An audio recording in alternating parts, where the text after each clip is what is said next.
So students, इस video में मैं आप लोगों को पीरियोडिक टेबल का अब नेक्स्ट टॉपिक एक्सप्लेन करूंगी, दैट इज़ एटॉमिक रेडियाई और एटॉमिक साइज। ओके,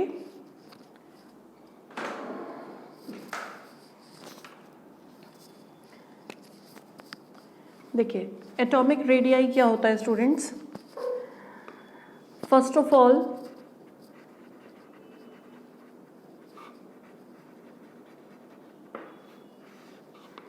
एक एटम में न्यूक्लियस के सेंटर से लेकर वैलेंस शेल तक का जो डिस्टेंस होता है that is atomic radii. Distance from the centre of nucleus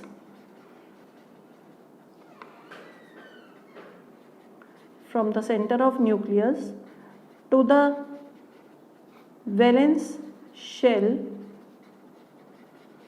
is known as atomic radii।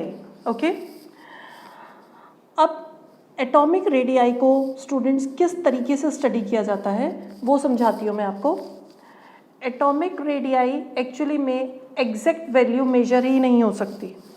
Exact value major नहीं हो सकती। क्यों नहीं मेजर हो सकती?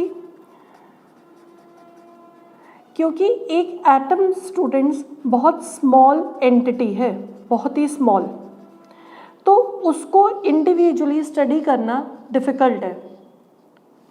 इंडिविजुअली स्टडी करना डिफिकल्ट। तो एक एटम बहुत स्मॉल एंटिटी है, इसका रेडियाई डायरेक्टली मेजर किया ही नहीं जा सकता। एक इतने स्मॉल यूनिट को मेजर करना ही इम्पॉसिबल है, मेजर नहीं किया जा सकता। तो एक रीज़न तो ये एक स्मॉल एटम को मेजर करना ही पॉसिबल नहीं है। दूसरा रीज़न क्या है बच्चों? ये आप लोगों को टॉपिक में भी, अगर आपने सेकंड चैप्टर नहीं पढ़ा है अभी तक तो आपको ये टॉपिक नहीं पता होगा।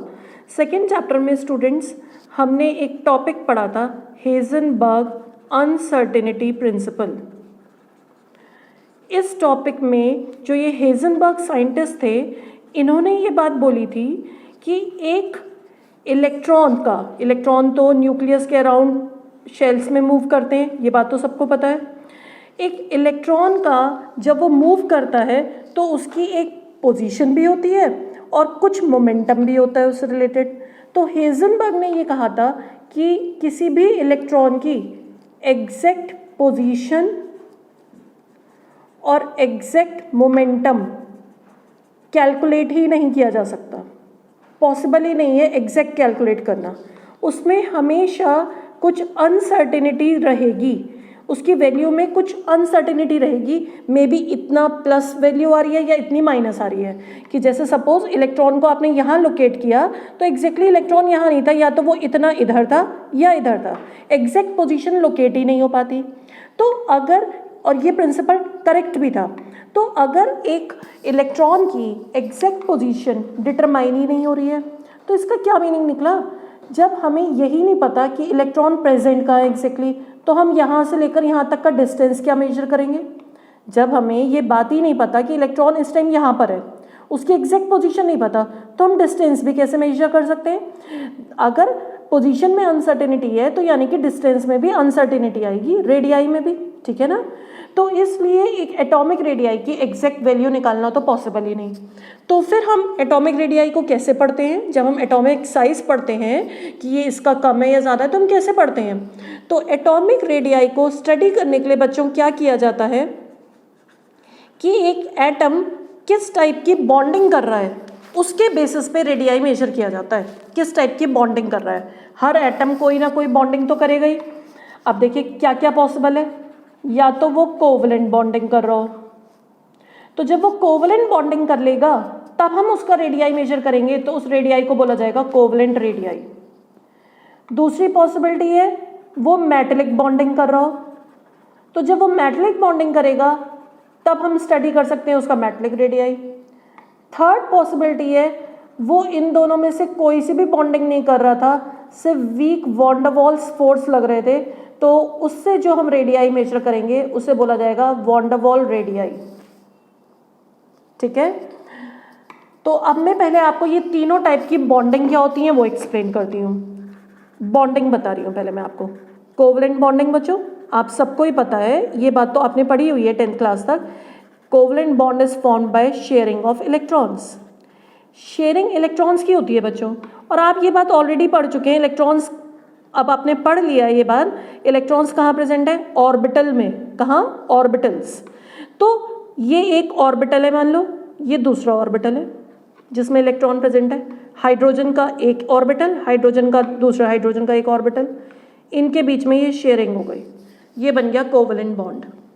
तो कोवलेंट बॉन्ड इस तरीके से बनता है, ऐसे रिप्रेजेंट किया जाता है। ऑर्बिटल आपस में ओवरलैप हो गए, ये ऑर्बिटल्स हैं सपोज, ये ओवरलैप हो गए, ठीक है। तो कोवलेंट बॉन्डिंग कैसे हो रही है? By overlapping of orbitals. अब मेटेलिक बॉन्डिंग क्या होती है ये एक्सप्लेन करती हूँ मैं आपको। वैसे ये सारी बॉन्डिंग हमें नेक्स्ट चैप्टर में पढ़नी है, यहाँ पर मैं आपको एक शॉर्ट में एक्सप्लेनेशन दे रही हूँ इन बॉन्डिंग की, अदरवाइज डिटेल में हमें इन्हें नेक्स्ट चैप्टर में पढ़ना है। तो मेटेलिक बॉन्डिंग क्या होती है बच्चों? मेटेलिक बॉन्डिंग को समझने के लिए आपको मेटल का इंटरनल स्ट्रक्चर पता होना चाहिए। ये एक साइंटिस्ट थे लॉरेंट्ज, इन्होंने दिया था ये मॉडल, ये जो मेटल का मॉडल हम स्टडी कर रहे हैं इसे लॉरेंट्ज मॉडल बोला जाता है। इन्होंने ये बोला था एक मेटल के अंदर इलेक्ट्रॉन्स एम्बेडेड हैं पॉजिटिव स्फीयर में, पॉजिटिव चार्ज है और उसमें इलेक्ट्रॉन्स एम्बेडेड है। अब ये पॉजिटिव चार्ज क्या चीज़ है? जैसे मैंने इससे पहले भी क्लासेस में एक्सप्लेन किया है स्टूडेंट्स। सोडियम मेटल की बात करें अगर हम, सोडियम मेटल में एक तो न्यूक्लियस है और उसके बाहर ये सारी सब शेल्स हैं, 1s2, 2s2, 2p6, 3s1। ये जो इतना पार्ट है न्यूक्लियस से लेकर और इस वाली शेल तक, सेकेंड लास्ट शेल तक, इस पार्ट को ही बोला जाता है केर्नल। इस पार्ट को क्या बोला जाता है? केर्नल। इस केर्नल को पॉजिटिव से रिप्रेजेंट कर रहे हैं, तो ये जो पॉजिटिव से रिप्रेजेंट किया ये क्या है? केर्नल। और जो ये वैलेंस इलेक्ट्रॉन रह गए इन्हें क्या रिप्रेजेंट कर दिया? Negative electrons. तो ये इलेक्ट्रॉन्स इस टाइम कौन से इलेक्ट्रॉन है? Valence electron. अब मेटेलिक बॉन्ड क्या है स्टूडेंट्स? मेटेलिक बॉन्ड है केर्नल और इलेक्ट्रॉन के बीच का force of attraction. Metallic bond क्या है? Force of attraction between kernel and valence electrons, this is metallic bond, ठीक है। तो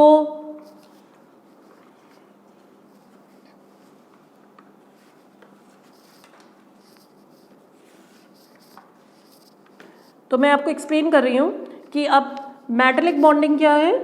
it is the force of attraction between kernel and valence electron, ठीक है। और मेटल में और क्या होता है स्टूडेंट्स? मेटल में जो एटम्स हैं ये ऐसे क्लोजली पैक्ड होते हैं, दीज आर द एटम्स। और एटम्स की जगह आप ये भी कह सकते हैं they are positive metal ions. जैसे सपोज हम कॉपर मेटल की बात कर रहे हैं तो ये इतने क्लोजली क्या पैक्ड है? कॉपर के पॉजिटिव केर्नल पैक्ड है ये, और इलेक्ट्रॉन बीच बीच में ही कहीं ना कहीं एम्बेडेड है। तो ये किस तरीके से पैक्ड है? They are just touching each other, they are just touching each other. कोई ओवरलैपिंग जैसे कोवलेंट बॉन्डिंग में हुई थी वो नहीं होगी यहाँ पर, ठीक है ना। ओवरलैपिंग नहीं होगी मेटेलिक बॉन्डिंग में। तो ये बताइए मैंने आपको स्टूडेंट्स मेटेलिक बॉन्डिंग क्या होती है।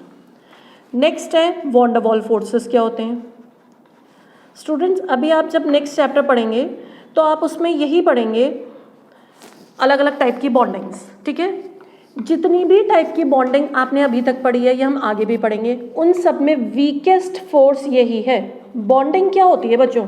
चाहे आयनिक बॉन्ड हो या कोवलेंट बॉन्ड हो, ये होते क्या हैं? ये इंटरमॉलिक्यूलर फोर्सेस ही तो हैं। फोर्स ऑफ अट्रैक्शन है ये, ठीक है ना। फोर्स ऑफ अट्रैक्शन जो किसी भी दो एटम में या दो आयंस में लगते हैं, ठीक है। इन सभी फोर्सेस ऑफ अट्रैक्शन में सबसे वीकेस्ट फोर्स है वॉन डर वाल फोर्स। ये फोर्स किसी नए कंपाउंड को फॉर्म करने में यूज नहीं होता। New compound is not formed. सिर्फ इस फोर्स की वजह से क्या होता है, जिसमें भी ये लग रहा होता है, एटम्स में लग रहा है या मॉलिक्यूल्स में लग रहा है, तो वो मॉलिक्यूल्स या एटम्स क्लोजर आ जाते हैं। बस इसका ये होता है, ठीक है। जैसे सपोज ये एटम्स हैं, सपोज कार्बन के एटम्स हैं ये सब, इनके बीच में एक वीक फोर्स ऑफ अट्रैक्शन लग रहा है, बस उस फोर्स से ये एक दूसरे को अट्रैक्ट कर रहे हैं, कोई नया कंपाउंड नहीं बना रहे। तो ये कौन सा फोर्स है, वॉन डर वाल फोर्स। ये एटम में ही नहीं, मॉलिक्यूल में भी लग सकता है। मॉलिक्यूल जैसे आयोडीन मॉलिक्यूल की बात करूं मैं, आयोडीन का एक मॉलिक्यूल, ये आयोडीन का एक मॉलिक्यूल है, ये आयोडीन का दूसरा molecule, this is second molecule. इन दोनों के बीच में ये जो फोर्स ऑफ अट्रैक्शन लग रहा है, इस एटम और इस एटम के बीच में, ये दोनों एटम्स कैसे हैं, क्या ये कोई बॉन्डिंग करने जा रहे हैं, नो, नॉन बॉन्डेड एटम्स। तो ये जो नॉन बॉन्डेड एटम्स के बीच में फोर्स ऑफ अट्रैक्शन लग रहा है, that is known as van der Waal force. ये वॉन डर वाल फोर्स है, ठीक है। तो von der Waal force that means कहाँ से लग जाता है, एक डिस्टेंस से। उसके लिए ना तो एटम्स को ओवरलैप करने की ज़रूरत है, ना एटम्स को बिल्कुल क्लोज आने की ज़रूरत है, बस एक डिस्टेंस से ही लग जाएगा। It work from distance, distance से ही लगना स्टार्ट हो जाएगा, ठीक है। तो ये वॉन डर वाल फोर्स की एक्सप्लेनेशन हो गई स्टूडेंट्स। तो मैंने आपको तीनों टाइप के फोर्सेस एक्सप्लेन कर दिए। अब मैं आपको एक्सप्लेन करूंगी तीनों टाइप की बॉन्डिंग, रेडियाई। अब मैंने आपको बताया एटॉमिक रेडियाई को मेजर करने के 3 तरीके हैं। First is covalent radii. अब कोवलेंट रेडियाई क्या है, ध्यान से सुनिएगा। कोवलेंट रेडियाई 2 तरीके से मेजर हो सकता है। कोवलेंट रेडियाई फिर से 2 तरीके से मेजर हो सकता है। होमोन्यूक्लियर मॉलिक्यूल में अलग तरीके से, होमोन्यूक्लियर मॉलिक्यूल, और एक हीट्रोन्यूक्लियर मॉलिक्यूल। क्या डिफरेंस होता है homonuclear heteronuclear? Homonuclear like H2, O2, N2 between the same atoms. Heteronuclear like HCl, HF, H2O between different atoms.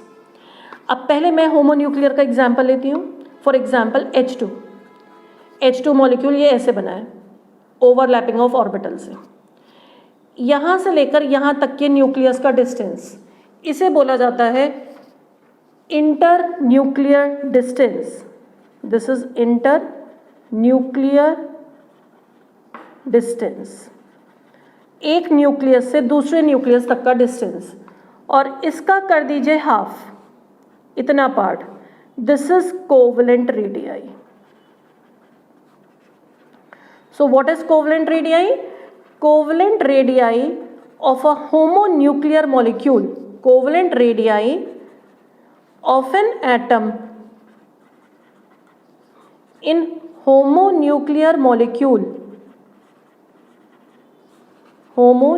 molecule is equal to half of internuclear distance.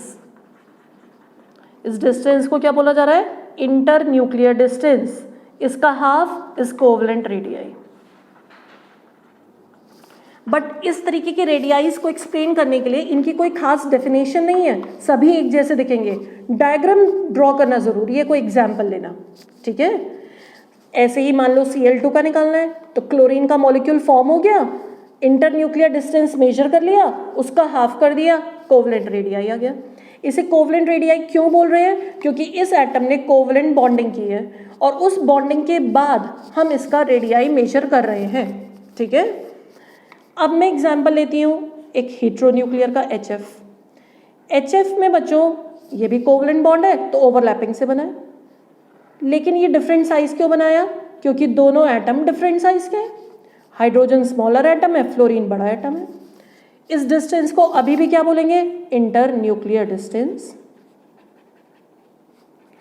लेकिन क्या अभी भी इसका हाफ करने पे रेडियाई आ जाएगा? नो, अब की बार क्यों नहीं आ सकता? क्योंकि दोनों का रेडियाई डिफरेंट है, एक स्मॉल एटम है, एक लार्जर एटम है। तो अब की बार कोवलेंट रेडियाई ऑफ हाइड्रोजन मान लीजिए कैलकुलेट करना है, तो वो क्या होगा? Inter nuclear distance minus covalent radii of fluorine. एक का कोवलेंट रेडियाई निकालना है तो दूसरे का उसमें से सब्ट्रैक्ट करना होगा। मतलब इसका पता होना चाहिए, इसका निकालना है तो फ्लोरीन का निकालना है तो हाइड्रोजन का पता होना चाहिए। तो covalent radii is equal to inter nuclear distance minus covalent radii of another atom. Okay, so this is heteronuclear molecule. तो हमेशा आप इन चीज़ों को कैसे एक्सप्लेन करेंगे एग्जाम में भी? डायग्रामेटिकली, एग्जाम्पल लेकर। ठीक है, तो ये बात की हमने बच्चों कोवलेंट रेडियाई की। ओके, अब नेक्स्ट लेते हैं हम मेटेलिक रेडियाई। देखिए मेटेलिक रेडियाई क्या है? मेटेलिक रेडियाई इज, मैंने जैसे आपसे बोला था मेटेलिक बॉन्डिंग क्या होती है? मेटेलिक बॉन्डिंग होती है जिसमें atoms are just touching each other. Okay, अब मेटेलिक रेडियाई क्या होगा? Again this is inter nuclear distance, this is inter nuclear distance, distance from center of the nucleus of one atom to the other nearest atom। इसका half कर दोगे, half of it, what it will be? Metallic radii। so metallic radii is again half of internuclear distance। देखिए यहाँ पर भी same यही था, यहाँ पे भी सेम है, लेकिन डायग्राम में डिफरेंस है। आप देखिए यहाँ ओवरलैपिंग हो रही थी, यहाँ ओवरलैपिंग नहीं हो रही है, ये मेन डिफरेंस है। ठीक है, जो आप कैसे बता सकते हैं? जब आप डायग्राम ड्रॉ करेंगे। अदरवाइज ये चीज़ अगर आप लिख देंगे सिर्फ हाफ ऑफ इंटरन्यूक्लियर डिस्टेंस, गलत है वो। ठीक है, उससे कुछ भी क्लियर नहीं हो रहा। तो metallic radii is half of internuclear distance of the two atoms which are just touching each other, which are just touching each other। Okay, so this is metallic radii। now next we will take van der Waals radii। so next topic is van der Waals radii।